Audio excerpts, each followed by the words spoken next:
Welcome to The Last Breakfast. Please enjoy the video. In this video, I will explain how to make vegetable soup without corn flour. Many people prefer alternative thickening methods for various reasons, and there are several excellent options to achieve a rich, satisfying consistency. We'll explore techniques that enhance flavor and texture naturally, ensuring your homemade soup is both delicious and perfectly thick. Let's dive into some simple and effective ways to create a hearty vegetable soup. One fantastic way to thicken your soup is by pureeing some of the cooked vegetables. Simply remove about 1/3 of the vegetables, blend them until smooth, and then stir them back into the pot. This creates a lovely, creamy texture without needing any added thickeners.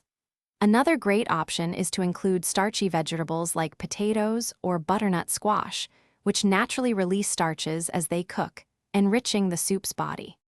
For a more traditional approach, a roux is an excellent choice. Melt 2 tablespoons of butter, then whisk in 2 tablespoons of all-purpose flour, cooking for 1 to 2 minutes until golden. Gradually whisk in your hot broth to avoid lumps. You can also add a handful of rice or red lentils to the soup. They break down during cooking, adding body. These methods provide a robust and satisfying thickness to your vegetable soup. Remember, a longer simmer can also naturally reduce your soup, intensifying its flavors and slightly thickening it.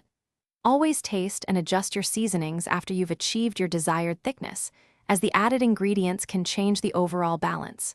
For more great cooking tips and product recommendations, check out the description below. You'll find links to some fantastic deals, including those amazing Darn Tough socks with their lifetime warranty. Thanks for watching. Thanks for watching. If this was helpful, leave a like and consider subscribing. See you next time.